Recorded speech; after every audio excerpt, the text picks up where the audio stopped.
Security expert John McAfee says this type of thinking is a mistake. He joins me now. John, why do you think the word bubble cannot be applied to Bitcoin? Well, first and foremost, Bitcoin is not a fiat currency.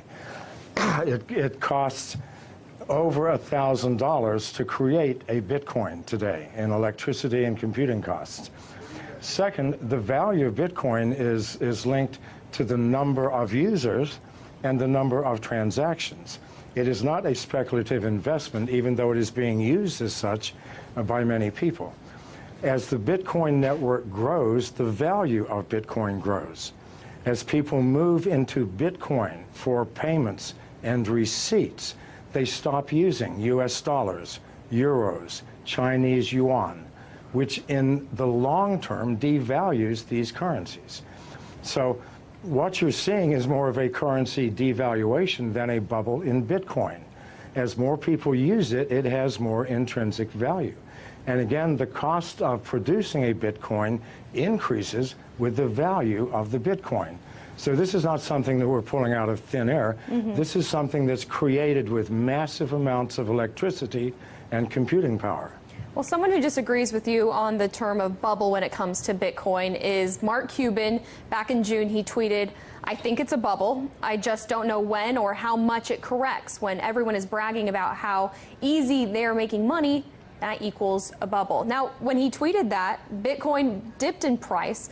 So how can one person's random Twitter thread have that effect on the price? And what does it say about Bitcoin's stability? Well, it says nothing about Bitcoin stability. After it dropped $500, it's now at 44. So these temporary fluctuations are meaningless, created by speculators, people who do not understand the fundamental technology of the blockchain. Those who do know that in the long term, these fluctuations will make no difference. The more people who use Bitcoin, the more valuable it will become. This is the only metric we can use. Now, Bitcoin and blockchain go hand in hand, but blockchain's ability to track financial transactions in a way that is incorruptible, it gives it infinite amount of uses outside of the original purpose of using it for Bitcoin. Do you see blockchains overtaking certain aspects of the financial system as we know it now? It will take over all aspects.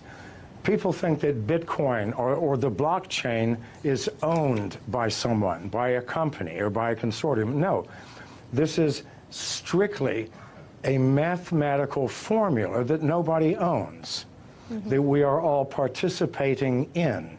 And we use the blockchain for everything from fixing supply chain problems in corporations to verifying the authenticity of the sender and receiver in a financial transaction. It is the most powerful technology that the world has seen, I believe, since the invention of agriculture. Now, John, we've showed our viewers Bitcoin's rise just in the past month, and we can show it to them again if it's up there. But on July 17th, 1 month ago, you tweeted that Bitcoin's low of 1,800 yesterday simply could not be maintained.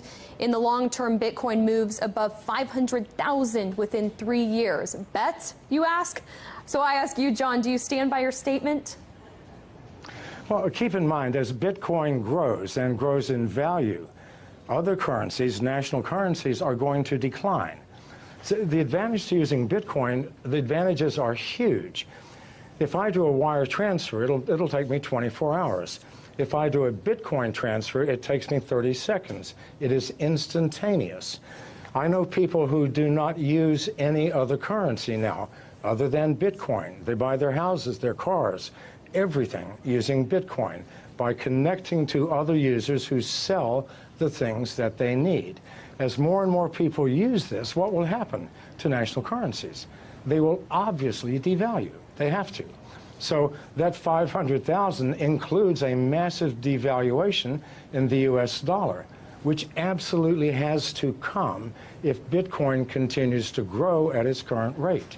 Well, it's certainly a community effort, and the Bitcoin community and for other cryptocurrencies, it's only growing. John McAfee, founder of McAfee Incorporated, thank you so much for your thoughts today. In the United States, copyright law allows for the fair use of copyrighted material under certain limited circumstances without the prior permission from the owner. Under the law, determinations of fair use take into account the purpose of copyrighted use, the nature of the copyrighted work, the amount and substantiality of the work used in relation to the work as a whole, and the effect of the use upon the potential market for the copyrighted work. Other jurisdictions may have similar copyright provisions protecting fair use or fair dealing. If you are uncertain as to whether a specific use qualifies as a fair use, you should consult a qualified copyright attorney. You have the right to take it down.